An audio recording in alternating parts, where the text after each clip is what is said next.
bien, familia, ¿cómo le va? Buenas noches, bienvenidos un ratito en la tele para hablar de salud. Hola, doctor. ¿Cómo andamos? ¿Bien? Gustazo, muy bien. ¿Usted? Y bien. Saliendo de un resfrío. De una gripe. De una gripe, hay que cuidarse, háganse la vacunación. La verdad no identifiqué cuál virus me afectó, pero bueno, esperemos que haya sido uno de los normales. Pero para eso está la vacuna, así que hay que extender la vacunación, todo el mundo a vacunarse. No hay que alarmarse por la gripe A, ¿no? Porque hay como... No. Regueros periodísticos que llevan a que eso. hubo 27 muertos, y uno dice, 27 muertos en todo el país, y muchas veces es eso, o sea, lo que condiciona esta gripe es que haya un tipo de complicación no querida, y bueno, los pacientes más riesgosos, los más susceptibles a enfermar. Porque ustedes sugerían el tema y como nos parece importante continuar con la experiencia del que nos pueda estar viendo y tenga algún paciente con el mal de Parkinson, vamos a charlar con el doctor Fernando Leiguarda con algunos accidentes que ocurren en nuestra cabeza. Ya no es ACV. No, es SB. Es evento cerebrovascular y está el doctor Alberto Zinerman también para charlar con nosotros. Sí, y además evitar todos esos tratamientos mágicos. No hay tratamientos mágicos, no hay fantasías en cuanto a medicación. Hay una realidad que es la que tenemos que observar. Alguna de esa fantasía va a contar Mauricio cuando empecemos a charlar. Pero bueno, hagamos la apertura formal de este dignísimo espacio de salud. Ya estamos.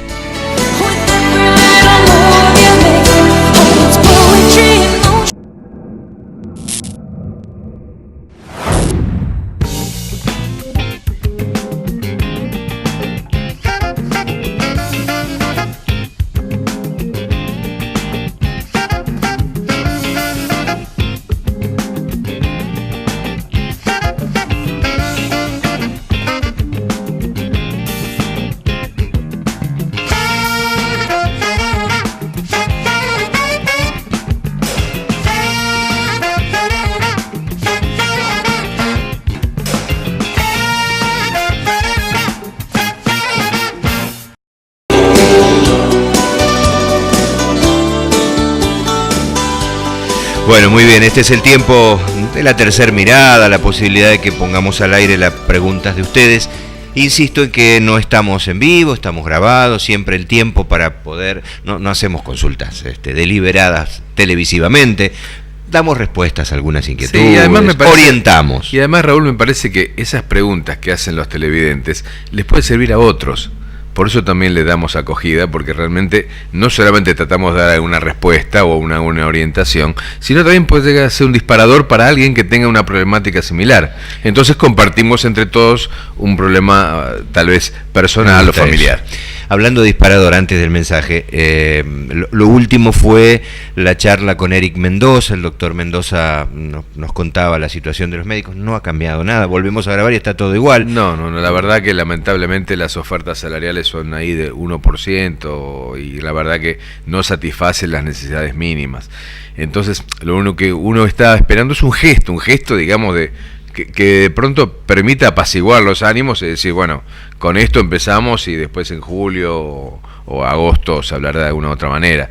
Pero hay que tratar de recomponer porque estamos en una época muy difícil, que es la época de las infecciones respiratorias agudas, no solamente en los chicos, sino también en los adultos. Hay muchos casos de gripe A, H1N1, como en la famosa epidemia que tuvimos en 2009, así que, bueno, hay que realmente poner un poquito de orden en esto. La epidemia fue en 2009, Teresa me dijo, no van a hablar claro, la gente está como asustada, se expande el tema, me vacuné, es la misma vacuna, sirve. No, hay que vacunarse todos los años. Bien. No es que si se vacunó el año pasado, no le toca vacunarse, a pesar de que sea el mismo grupo. Bien. Si se vacunó el año pasado H1N1, este año también se tiene que vacunar. Y no es que la vacuna que hay ahora, la que se utiliza es es triple, se llama H1N1, la H3N3 y también de una del grupo B.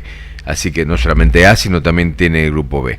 Es importante y ahora se extendió la vacunación a cualquier, no solamente los grupos de riesgo, sino cualquiera es importante que se pueda vacunar. En Estados Unidos es para cualquier persona, no hay grupos de riesgo determinados.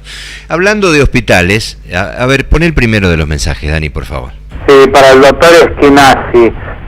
Hará unos 15 años fui al Parisien a buscar un médico y recién lo encontré al tercer o cuarto intento y cuando le pregunté, le dije mis dificultades, me confesó que había un día a la semana que no iba porque como les pagaban tan poco, tenía un arreglo y no sé, firmaban por él o algo así. Es una anécdota personal y real.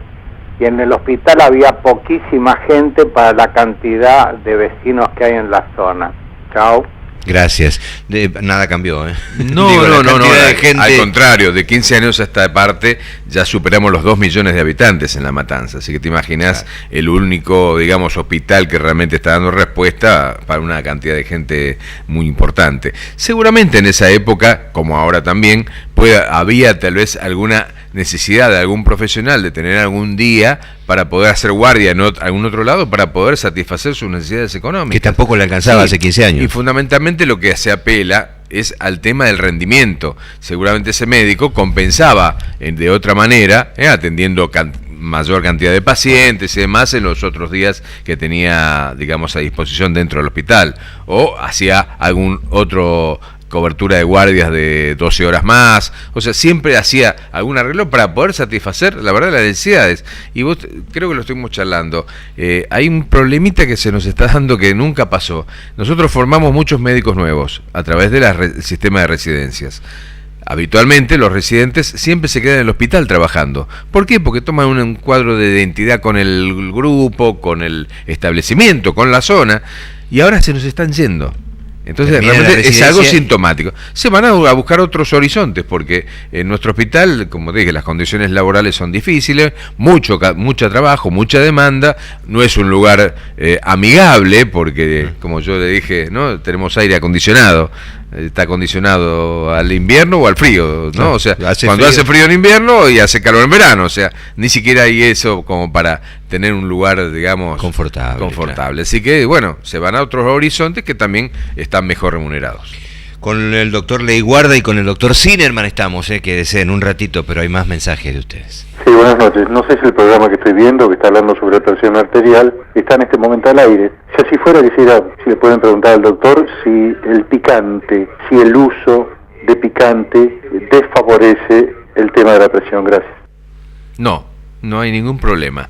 Al contrario, vos sabés que la pimienta o los pimientos y demás son vasodilatadores, o sea que hasta coadyuvaría para bajar la presión arterial. Así que no hay ningún problema. Siempre lo que tienen que empezar es el tema de las sales de sodio.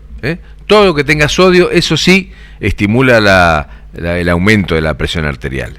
Lo que tenemos que limitarnos en cuanto a fundamentalmente la sal y todas las sales que tengan sodio. Después los picantes, pimientas y pimientos, ají molido y demás no elevan la presión arterial. La sal está muy cuidada, o sea, es que el sponsor nuestro, que es la confitería alemana que hace panes, decía que los panes son todos bajos en sodio, todos ya. Sí, me parece que es una medida oportuna, como también el retiro del salero de los lugares de restaurantes, me parece que es válido. El próximo. Señorita, yo estoy mirando el programa de consultorio y pasaron mi consulta de un reumatólogo y el doctor dice que me pueden comunicar un teléfono particular de lo que ustedes tienen. Yo estoy esperando, por favor. Soy Mérida, mi llamado pasaron ya 2 o 3 lunes, pero yo no recibí comunicación de ustedes por ese médico que tanto necesito, es urgente. Muchas gracias, señorita, que Dios la bendiga. Gracias. Cuando dice señorita, no se está hablando a nosotros, a la voz de Noemí Zamora, nuestra locutora y amiga que responde el contestador. Espero no que ha dejado teléfono, ese es el tema, señor. No tenemos manera de contestárselo. Vamos a checar, me parece que no hay un teléfono. Un reumatólogo, lo habíamos dicho. El doctor Calcaño, que es nuestro reumatólogo de cabecera. Pon el otro, Dani, por favor. Hola, mi nombre es María Victoria y quería a ver si pueden hablar o charlar acerca de una afección tremenda que estamos pasando, por lo menos en San Martín, con mucha cantidad de gente con muchos florúnculos, en la cual yo tengo mi hija de 16 años, que hace más de 7 u 8 meses que le salieron más de 35 o 40 florúnculos en todo el cuerpo y lo único que me dan es antibiótico y Bactrim, pero la verdad que no le encuentro la solución. Está buenísimo que pudieran tratar el tema. Mi nombre es María Victoria Olaya y mi celular es 15698. Listo, está bien, ahí está cortado. Ha dejado el celular. Forúnculos. Bueno, forúnculos son piodermitis, son infecciones de la piel que se traducen en lo que se llaman forúnculos, que son elevaciones del nivel de la piel que tienen pus, que drenan, que supuran. Pero 32 en un cuerpo. Lo que pasa que, primero, le dan antibióticos o Bactrim. Se está utilizando ahora el Bactrim, que es un antibiótico también, es un bactericida. Se utiliza en las piodermitis de esta naturaleza. Lo que pasa es que está teniendo una sucesión de acontecimientos. Hay que ver el estado inmunológico de esa paciente que está teniendo una cantidad de piodermitis expresada a través de forúnculos en forma tan reiterada. Hay también que ver el lugar, la higiene de la casa. Hay que lavar bien con lavandina, puede haber un foco, puede haber también basureros a cielo abierto cerca, puede haber también desechos industriales que pueden coadyuvar a la presencia de gérmenes que pueden provocar la forunculosis. O sea, hay que hacer una composición del lugar. No es solamente el hecho de que, solamente por el rascado me hice una infección, un forúnculo. Bueno, el tratamiento va a ser siempre el mismo. O sea, le van a dar un antibiótico, un bactericida y un tratamiento local, que puede ser agua de Libur, fomentos y demás. El tema es buscar el origen. Si hay inmunosupresión del paciente, si hay un basurero de cielo abierto, si hay problemas de higiene en la zona, si hay desechos industriales, hay que evaluar todo, y eso se lo tiene que evaluar el médico tratante. San Martín es una zona industrial importante. Claro. Y además agreguémosle también que en estos 2 meses anteriores tuvimos mucha cantidad de mosquitos y el rascado también ayuda a que de pronto haya infecciones ulteriores por justamente el rascado. Bueno, vamos a hacer una cosa, hasta acá llegamos ahora, porque no hay más tiempo y están generosamente el doctor Fernando Leiguarda y el doctor Alberto Sinerman. Ellos son neurólogos, casi nuestros neurólogos de cabecera, que vamos a charlar con ellos. ¿Está bien? Bueno, vayan a la pausa como corresponde, nos acomodamos aquí en nuestra mesa de trabajo y estamos con el consultorio, que es Televisión Saludable.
Bueno, muchas gracias. Acá estamos con tiempo y forma para el espacio que por suerte le podemos dar, y eternamente agradecido a los profesionales, porque nosotros vamos grabados, insistimos en el repaso de mensajes que hacemos con Mauricio y algunas respuestas a la semana próxima, pero ese tiempo de grabación por lo general tiene que ver entre el hospital de los médicos y el consultorio de la tarde, y andan a las corridas, ¿no?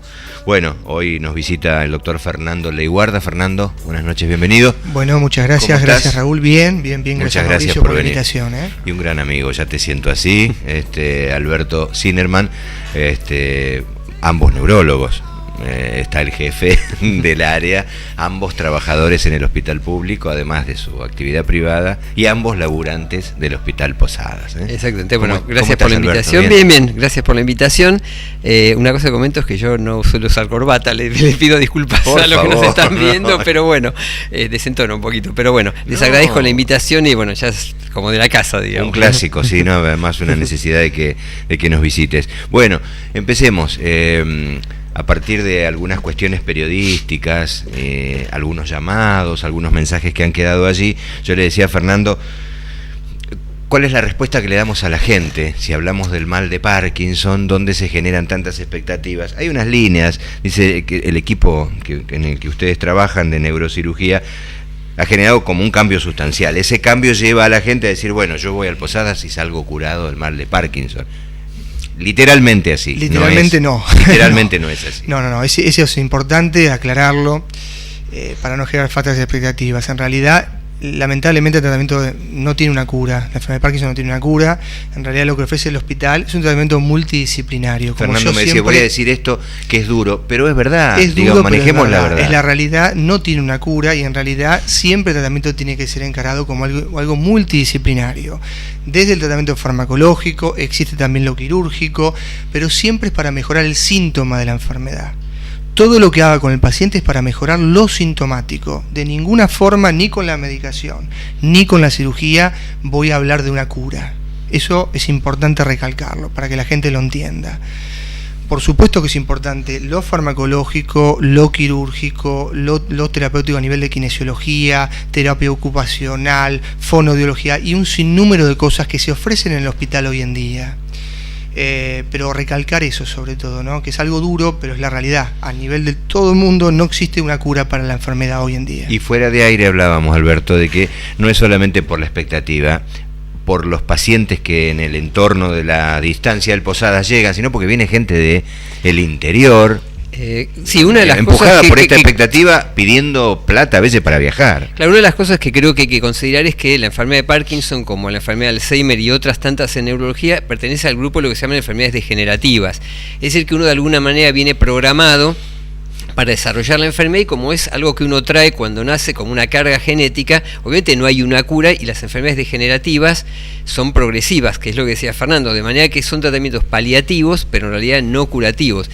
Y otra cosa que comento es que la enfermedad de Parkinson es un tipo de parkinsonismo, pero hay otros parkinsonismos, o sea que existen otras causas que no es la enfermedad de Parkinson en sí y que me parece importante considerarlas. Unas son los parkinsonismos vasculares, hay tantas otras, de manera de considerar que no cualquier paciente que tenga un cuadro parkinsoniano es la enfermedad de Parkinson y podría ser eventualmente pasible de cirugía.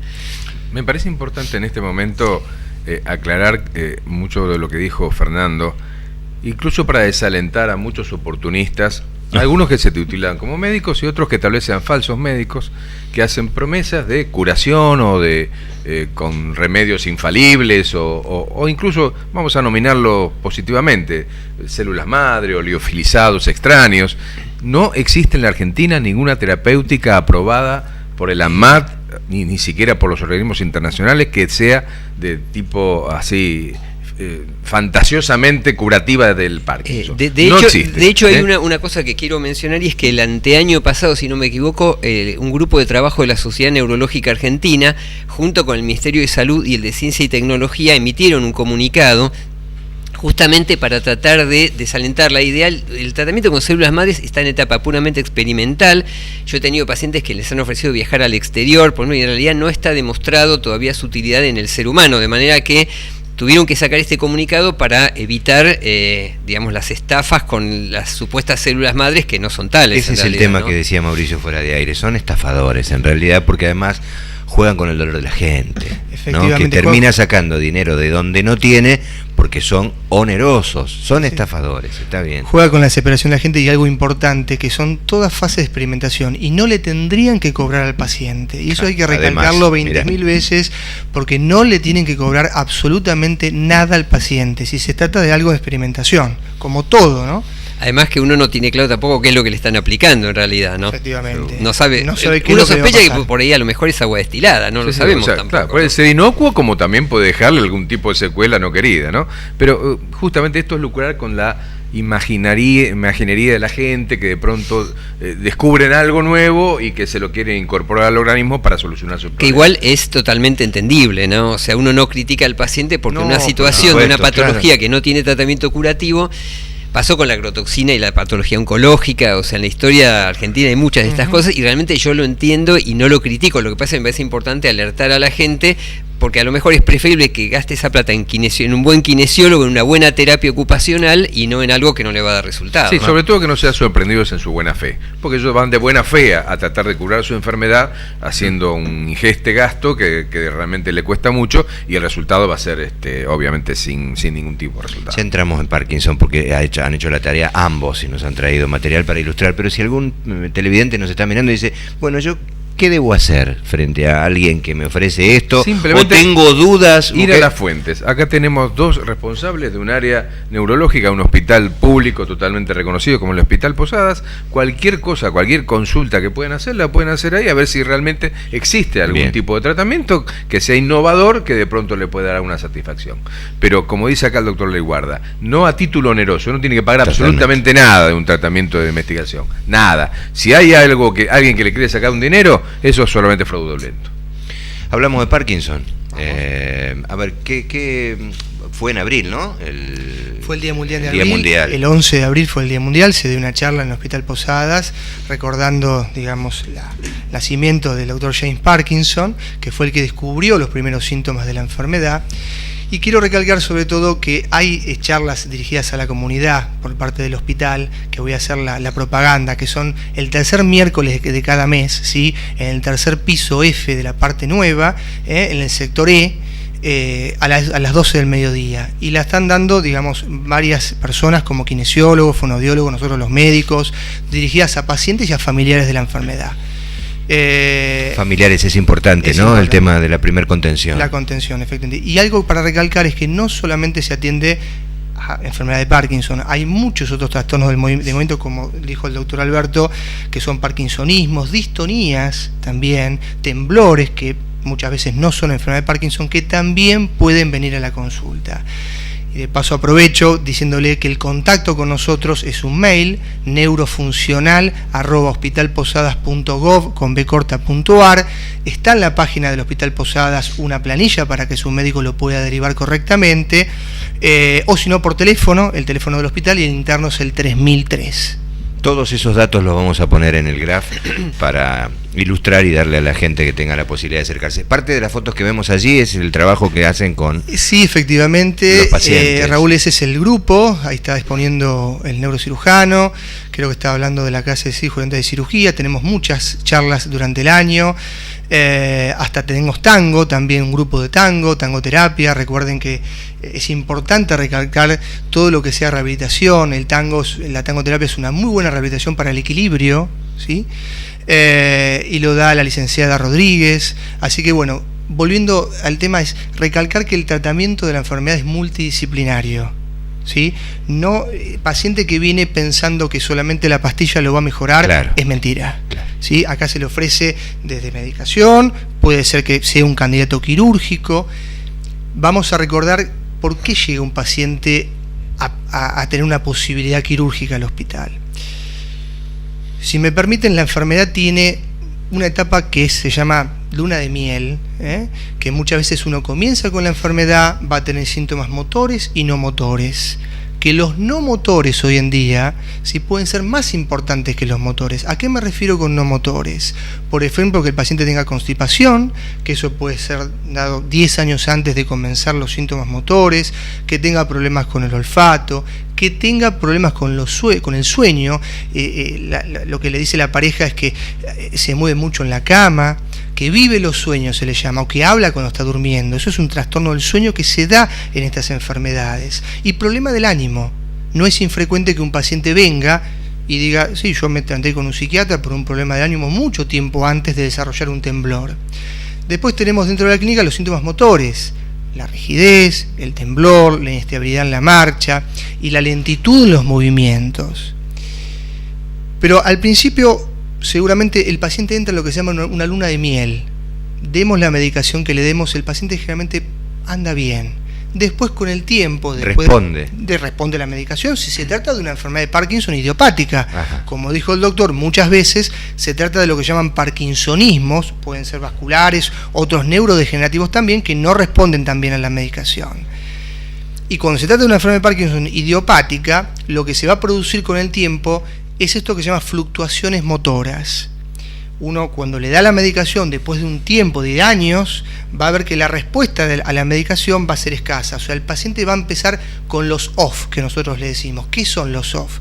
Toma la medicación y lo que antes le duraba 4 horas, ya no le dura 4 horas, sino que le va a durar 3 horas. Y después de un tiempo le va a durar 2 horas y media. Y después de un tiempo le va a durar 2 horas. Entonces, ese es el problema. Y también se producen esos movimientos, ¿sí?, que tiene el paciente con la toma de la medicación, que se llaman disquinesias. Ahí es cuando el esquema farmacológico se empieza a hacer complejo y ahí se puede empezar a evaluar la posibilidad quirúrgica. Y aclarando que, digamos, lo quirúrgico no es tan sencillo. Uno va al hospital, sí, vamos a operarlo y punto. Claro. En realidad tiene que pasar por una serie de evaluaciones de la memoria, un test de levodopa donde se filma, se le da una medicación a ver si realmente responde a esa medicación, porque puede entrar en el grupo de los parkinsonismos, que no tienen, digamos, un mismo pronóstico y tampoco tienen un rol la cirugía. Y entonces es importante esa evaluación. Y también una evaluación psiquiátrica, que lo hace todo el grupo, ¿no? Es sumamente completo. ¿El paciente responde? Digo, sabiendo que ya tengo el diagnóstico y tengo Parkinson, hablamos de que no tengo cura. ¿Responde a todas las actividades que ustedes le sugieren? ¿Acompaña?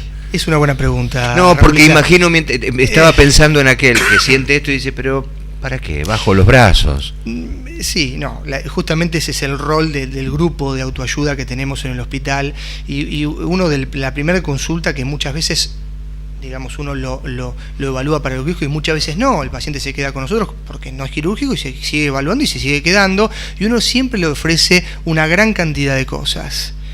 Repito, de lo farmacológico, desde terapia ocupacional, kinesiología, tangoterapia, y trata de educar al paciente que no, como lo dije previamente, no se trata solamente de una pastilla, no hay una pastilla mágica para la enfermedad. De hecho, si el paciente se queda con esa pastilla, no va a andar bien, es cuestión de tiempo, de hecho el equilibrio no mejora. Puntualmente, esa es la esencia del grupo de autoayuda. Tratar de que el paciente entienda que el tratamiento es multidisciplinario. Y una cosa que me parece importante que había comentado Fernando antes de empezar el programa es que el porcentaje de pacientes con enfermedad de Parkinson que llegan a la intervención quirúrgica no es muy alto, o sea que hay una serie de criterios de selección, de manera que es importante también que el paciente tenga en cuenta que se puede recurrir a la cirugía, pero que la mayor parte de los pacientes no son candidatos al tratamiento quirúrgico. Entonces, esto lo habíamos hablado en unos programas anteriores, que es también un poco, no digo desalentar, pero sí aclarar cuál es la situación y que en realidad la mayor parte de los pacientes que tienen enfermedad de Parkinson son pasibles de tratamientos no quirúrgicos. Hagamos una pausa acá, así tomamos un poquito de agua. Usted está con un poquito de tos también, ¿no? Hay que cuidar, los médicos también se enferman, señor. No solamente, nos enfermamos más que cualquiera, porque tenemos contacto con los pacientes todos los días. Hagamos una pausa, un lujo, me siento tan satisfecho de que nos vengan a visitar. Pausa, ya venimos en el consultorio. It's bigger, it's bigger.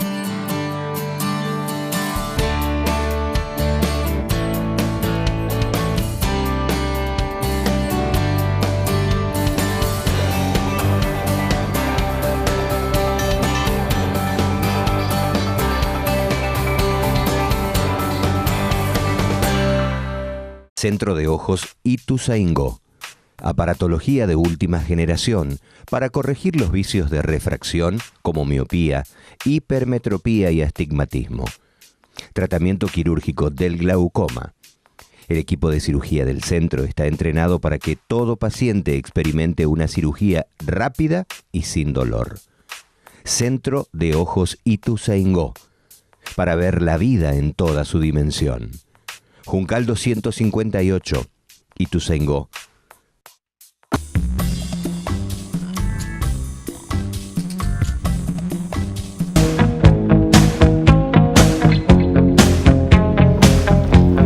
Vamos a aprovechar el tiempo al máximo y subtitular ahí en el graph la reunión de los miércoles, el lugar, el piso, el horario, el mail que tenés, que lo habías dado, y un teléfono de contacto también para que sean los pacientes directos, o sea, la primer contención que es la familia, en realidad. Parte de lo que estábamos con tanto orgullo, mostrás vos todo tu trabajo, ¿no? Sos muy joven, ¿qué edad tenés? 39. Pero caramba. Recién cumplido, el 25 de mayo ayer.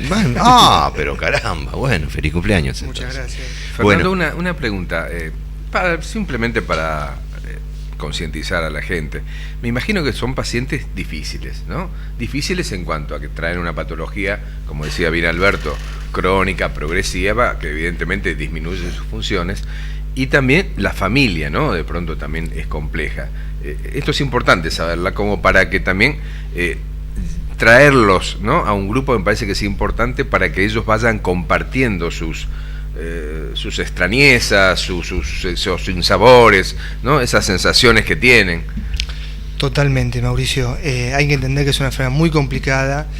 Generalmente el paciente tiene muchos años de evolución con la enfermedad, y yo pienso que cuando uno está enfermo el núcleo familiar, como cualquier enfermedad crónica, ¿no?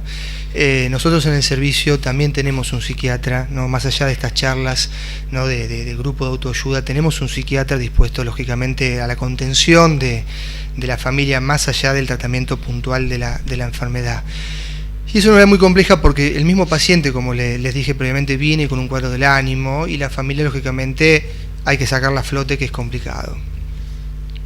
Por eso también está el grupo de autoayuda, que trata de contenerlo, y el grupo de psicólogos, también de psiquiatras, terapeutas ocupacionales. Hay un conjunto de profesionales, digamos, que se adaptan, digamos, a ese núcleo familiar, y se trata de hacer bien personalizado. De hecho, tenemos una secretaria del grupo que está con cada familia, y la verdad que la quiero saludar de paso, Natalia Landieri, que es la secretaria del grupo, que la verdad que la felicito porque está haciendo una tarea estupenda.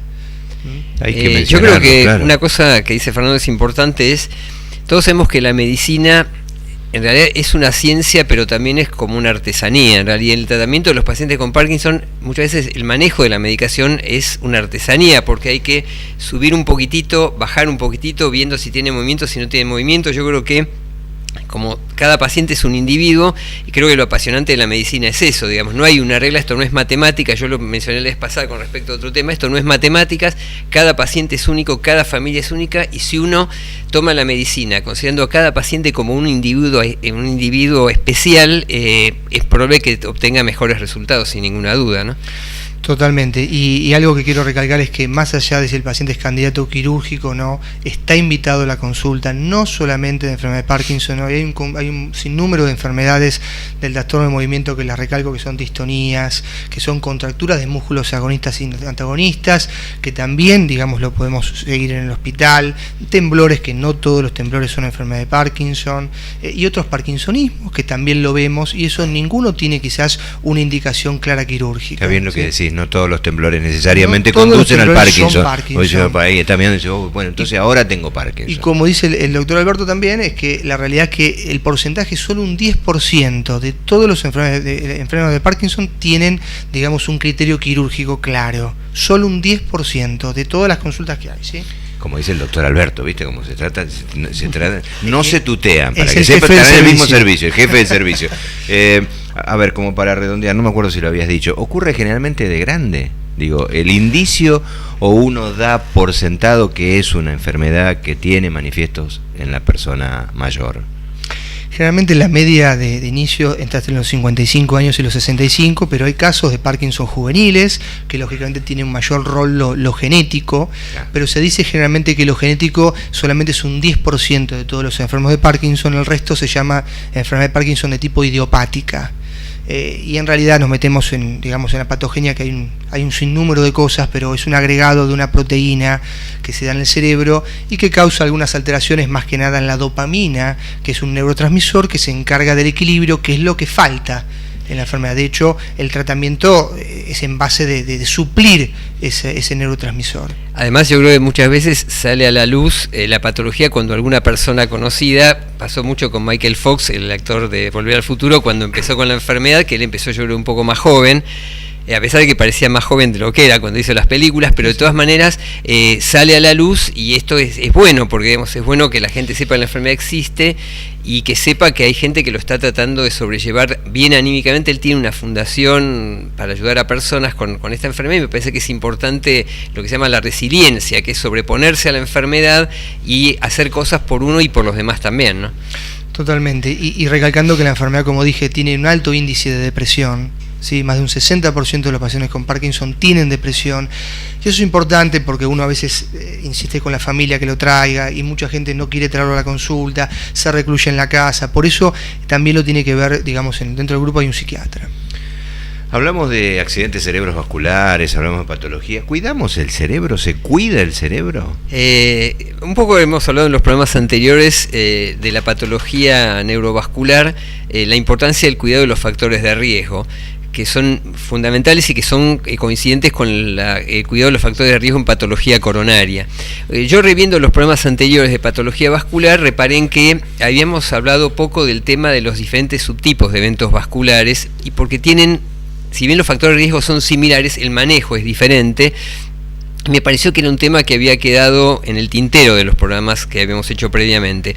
Una cosa importante que sí comento, aprovechando que está la foto de nuestro querido hospital con la bandera en primer plano, ayer fue 25 de mayo, es que en el hospital se comenzó a hacer un tratamiento del que yo había hablado en uno de los programas anteriores, que es lo que se llama el tratamiento fibrinolítico, que es algo por lo que yo venía peleando hace mucho en el hospital, que si ustedes recuerdan, es un tratamiento que se hace en agudo, que hay un periodo de ventana. Cuando el paciente empieza con los síntomas, si consulta precozmente, se le puede dar una medicación por vía endovenosa que disuelve el trombo, el coágulo que se forma en la arteria que va al cerebro, y permite mejorar muchísimo el pronóstico y muchas veces curar el síntoma, ¿no?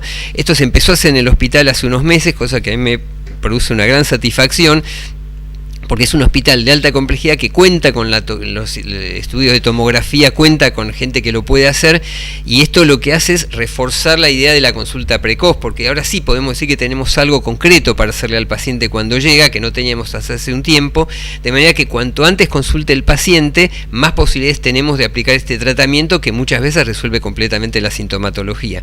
Realmente para mí es un avance fundamental en el manejo de la patología neurovascular, y creo que es importante complementarlo con la necesidad de la consulta precoz, que siempre hago hincapié en eso, ¿no? También es un medicamento no innovador, sino que se utiliza en tratamientos cardiológicos, ¿no? Claro, los cardiólogos lo empezaron a usar mucho antes, porque la gran diferencia es que en cardiología no existen algunos efectos secundarios que pueden ocurrir cuando se hace fuera del periodo de ventana en neurología. O sea, en cardiología, como es un tratamiento más, en cierto sentido, seguro, empezó a usarse mucho antes, pero es cierto, tiene muchos años en cardiología. Claro. Lo que pasa es que en neurología, como la ventana es tan estrecha, es entre 3 y 4 horas, yo siempre lo digo, tenemos que considerar que cuando el paciente empieza con los síntomas, tiene que llegar al hospital, hacerse la tomografía y aplicarse la medicación antes de las 3 horas. Cosa de que a veces no es tan fácil, el paciente por ahí vive lejos, le cuesta conseguir transporte, y hay una cosa que sí remarco, es que uno tiene que estar seguro del momento en que empezaron los síntomas, cosa de que no se puede hacer cuando el paciente se despierta con los síntomas ya instalados.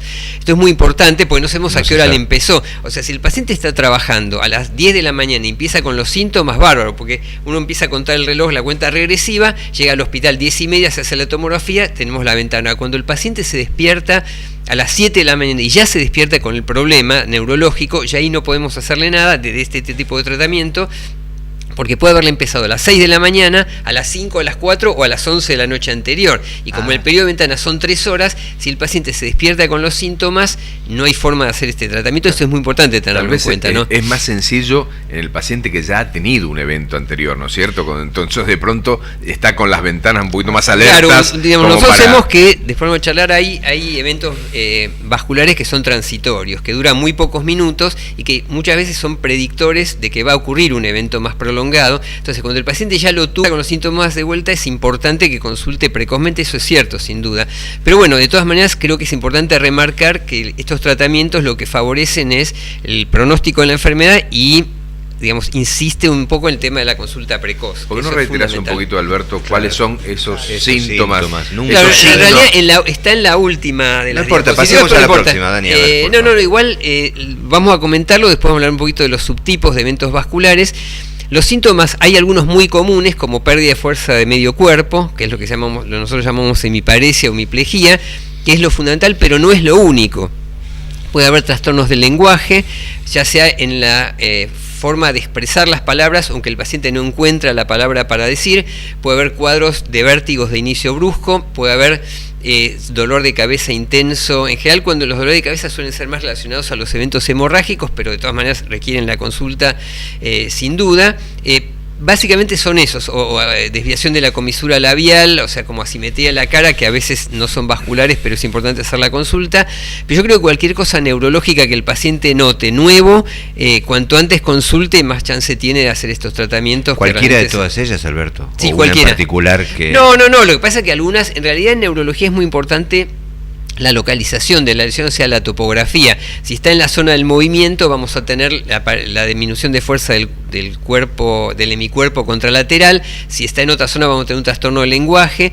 Pero de todas maneras, es preferible que el paciente consulte de más y después se decidirá si es un evento neurológico vascular o no. No todas son vasculares, hay otras causas que pueden dar esto, pero es preferible que el paciente consulte de más y tengamos la chance de hacerle este tratamiento y no que consulte de menos, sin ninguna duda. ¿Cuánto juega el tiempo? ¿Es esa ventana? Claro, ¿Son 3 claro, horas? de hecho en realidad en algunos lugares lo que tienen es tomografías en la ambulancia, o sea, para que el paciente llegue con la tomografía ya hecha, se le transmite al médico del lugar por el celular la imagen de la tomografía, cosa que cuando el paciente llega al centro de derivación ya se sabe si el paciente tiene criterio de aplicarlo y cuando llega ya tienen todo preparado para hacérselo. Esto en Argentina pasa, no digo en otros lados, pero bueno, ya es una cosa un poco más sofisticada.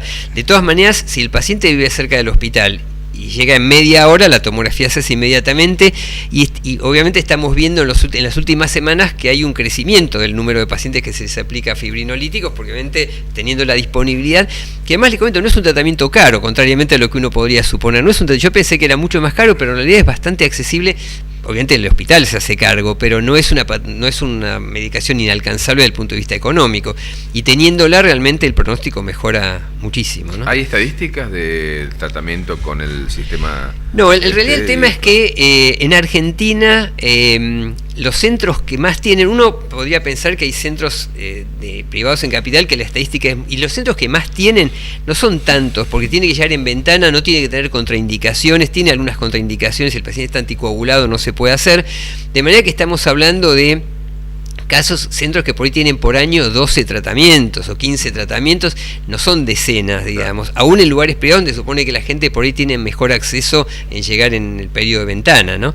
Pero de todas maneras yo creo que es un tratamiento que cambió radicalmente el enfoque de los pacientes con patología neurovascular y vuelvo a decir, yo estoy muy contento que en el hospital lo podamos hacer. Sobre todo prevenimos secuelas, ¿no es cierto? O sea, claro, un poco habíamos hablado en los primeros programas que charlamos del tema que las secuelas son muy importantes y si ustedes se acuerdan, el porcentaje de pacientes que vuelven a su actividad laboral de siempre es muy bajo en realidad, ¿no? De manera que es importante prevenir las secuelas porque esto cambia radicalmente la calidad de vida del paciente y de la familia, sin duda, ¿no? Estas ambulancias, me quedé pensando en estos sistemas, ibas a decir algo cuando escuchabas, están en capital solamente, en nuestro conurbano no han llegado todavía. No, esto es en un lugar, hay un solo lugar que yo conozco que lo tiene, es muy sofisticado. Pero de todas maneras yo creo que si uno, y estos programas que estamos haciendo sirven para eso, si uno advierte y aconseja a la población la necesidad de la consulta inmediata, mucha de la población que tenemos es de la zona cercana al hospital y en realidad si uno tiene las pautas de alarma, el paciente es probable que pueda consultar antes de la hora y media y eso nos da bastante tiempo en realidad, ¿no? Te interrumpí, ¿querías agregar algo más? El tiempo cerebro, como decía un maestro mío y en realidad lo que dice Alberto, que la ventana terapéutica es muy corta y el paciente tiene que estar alertado y este programa sirve para que la gente sepa cuándo acudir a la guardia, ¿no? Que tiene que ser de manera rápida.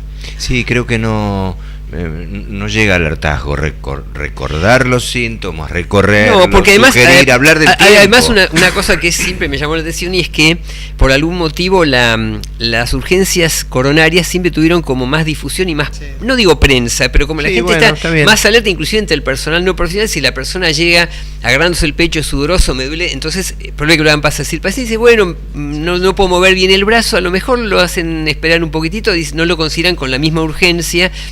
A partir de estos tratamientos, creo que es importante mentalizarse que la urgencia neurológica tiene el mismo apremio que la urgencia coronaria, porque las posibilidades terapéuticas son similares también, ¿no? Qué claro que sos, ya te lo he dicho. Vamos a una pausa, la última, se nos va el programa. Viste que no laburamos con profesionales así, nos cuentan, son tan didácticos. Ya venimos, dale.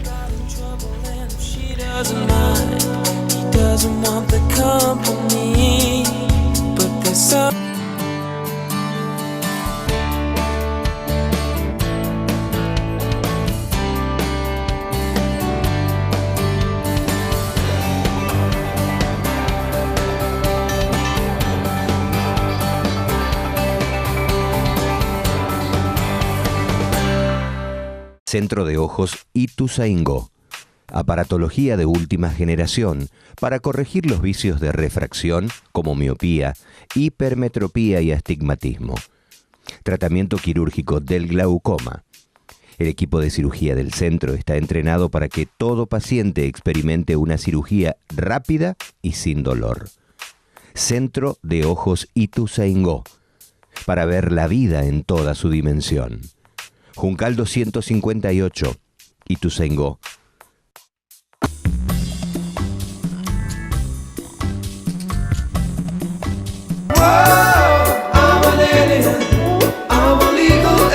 Qué bárbaro. Bueno, la cantidad de cosas que ocurren en el corte también son dignas del programa de Tere. Cerramos, nos queda un solo bloque para apoyar algún una cosa trabajo que yo quería comentar, que reviendo los dos programas anteriores en que habíamos hablado del tema, no lo habíamos tratado con suficiente profundidad, son los tipos de eventos vasculares cerebrales que pueden ocurrir. Como ustedes saben, yo estoy empeñado en la campaña de modificar la palabra accidente. Claro, por porque eso, la gente lee ACV, no. Entonces, sí, en esto realidad, vuelvo a decirlo, volvemos. como dije en todos los programas, nosotros los llamamos eventos. Entonces, los eventos cerebrovasculares lo podemos dividir en dos grandes grupos. Y vamos en la próxima diapositiva, en isquémicos, o sea, y hemorrágicos. Llamamos isquémicos cuando hay un área del cerebro que queda sin circulación porque una arteria se obstruye, y esa área del cerebro, al no tener circulación, las células cerebrales mueren.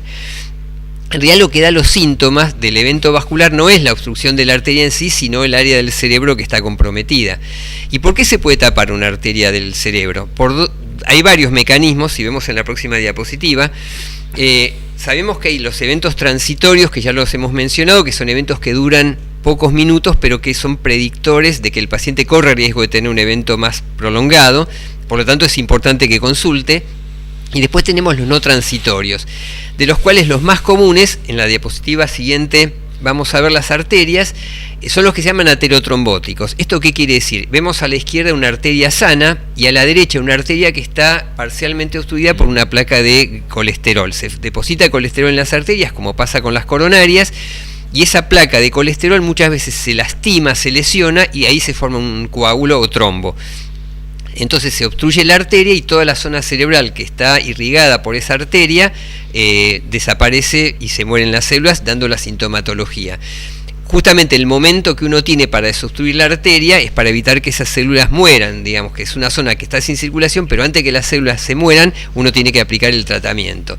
Esto es cuando lo que se obstruye es una arteria que está en el cerebro, pero hay otra posibilidad en la diapositiva siguiente, que es que el coágulo o el trombo venga de otro lado, por ejemplo del corazón. Hay una arritmia específica que es la fibrilación auricular, que hace que se formen trombos o coágulos dentro del corazón, y ese trombo puede migrar hacia el cerebro y darnos un evento cerebrovascular. ¿Y esto por qué lo comento? Porque nosotros vemos con frecuencia que la fibrilación auricular está subtratada. En general, los pacientes que tienen este tipo de arritmias, lo que hay que hacer es darles anticoagulantes. Y nosotros vemos muchas veces pacientes que tienen esta arritmia porque no consultan o por lo que sea, que no están anticoagulados y hacen el evento vascular. Es un tratamiento, la anticoagulación es un tratamiento complejo, pero en las pacientes que tienen este tipo de arritmias realmente ayuda muchísimo a prevenir la patología cerebrovascular. Hay otra forma, digamos, una posibilidad es que se forme el trombo en la arteria cerebral, otra es que venga del corazón o de otras partes del cuerpo, pero lo más común es del corazón, y hay un tercer tipo en la diapositiva siguiente, que son lo que llamamos eventos lacunares, que son arterias muy chiquititas del cerebro que se producen un engrosamiento de la pared porque el paciente es hipertenso mal controlado. O sea, el paciente con presión alta que no está bien controlado, las arterias se van endureciendo y llega un momento en que se obstruyen. Como son arterias chiquititas, dan estos eventos que llamamos lacunares porque son muy pequeños y muchas veces no dan sintomatología hasta que se producen varios de estos, y ahí podemos tener un cuadro de demencia, digamos, lo hablamos en el programa anterior, lo que llamamos demencias vasculares. O sea que el mal control de la hipertensión favorece la formación de estos infartos lacunares, que muchas veces son silentes o asintomáticos, hasta que se produce una cantidad tal que entre el paciente en un deterioro rápidamente evolutivo, mucho más rápido que en el Alzheimer, con la diferencia de que este es prevenible. ¿La ausencia de control, no controlarse o mal controlarse? Y el tema es que de los pacientes que son hipertensos, muchos no lo saben, de los que lo saben, muchos no están medicados, y de los que están medicados, muchos no están bien controlados. Y esto tiene que ver con algo que viene en las diapositivas siguientes, si podemos pasar a la próxima, que son las hemorragias. ¿Por qué se producen las hemorragias cerebrales? Que es otro tipo de evento que se produce habitualmente en los pacientes hipertensos. ¿Qué es lo que pasa? Cuando el paciente es hipertenso, nosotros dijimos que las arterias se endurecen, las arterias chiquititas del cerebro, pero no se endurecen parejo. Hay zonas que están endurecidas y zonas que están más flojitas de alguna manera. Entonces, cuando el paciente sufre lo que se llama un episodio hipertensivo, la presión le sube de golpe, esa partecita de la arteria que está como más floja, más débil, se rompe. Y lo que nosotros vemos con mucha frecuencia es que esto ocurre porque el paciente deja bruscamente la medicación antihipertensiva porque está bien controlado. Entonces, ¿qué pasa? El paciente es hipertenso, está medicado, tiene varios controles de 120/80, 130/80, dice ya estoy curado, ya está. Deja la medicación, hace un efecto rebote, hace lo que llamamos una crisis hipertensiva, la presión le sube enormemente y esa arteria que está débil se rompe y se produce una hemorragia en el cerebro. Y la verdad que cuando uno pregunta, un gran porcentaje es gente que deja bruscamente la medicación. Entonces creo que el mensaje es, cuando el paciente es hipertenso y está bien controlado porque está tomando la medicación, de manera que lo último que tendría que hacer es dejar la medicación, porque entonces sí vamos a tener problemas. Entonces, sepamos que las hemorragias se producen por un ascenso brusco de la presión y relacionan muchas veces a la suspensión del tratamiento. De todas maneras, hay algunas causas menos frecuentes de patología neurovascular que uno lo busca con más ahínco en la gente más joven. Digamos, esto puede ocurrir a cualquier edad. De hecho, nosotros hemos tenido pacientes de 40 años con patología ateromatosa, digamos, con placas de colesterol, pero en realidad cuando uno tiene una persona de menos de 50, 55 años con una patología neurovascular, uno empieza a buscar causas menos frecuentes, algunas como la disección arterial, que es la rotura de la pared de la arteria por un microtraumatismo. Se ve muy frecuentemente cuando la persona gira la cabeza bruscamente, por ejemplo cuando está manejando. Eso lastima una arteria y puede producir un evento vascular. Uno lo busca en la gente joven, donde este tipo de patología más habitual no es tan común, digamos, pero en la gente joven uno busca otras causas, hay muchísimas causas de eventos vasculares, pero me parece que esto es lo más importante porque tiene que ver con la prevención de los factores de riesgo, que es lo que hablamos cada vez que charlamos de este tema, ¿no? Esa determinación de dejar la pastilla, me quedé pensando, es por determinación del paciente. En general, es decir, bueno, hice unos controles, claro, no, y más o menos está en Claro, porque el paciente tiene varios controles, que está normotenso, claro, tiene déjame, entonces ya estoy curado, pero lo que no sabes que, o no piensa, es que está normotenso porque está tomando la medicación, que si la deja, ahí después viene la hecatombe, digamos. Está bien, ¿no?, que lo digas, está bien que lo marques.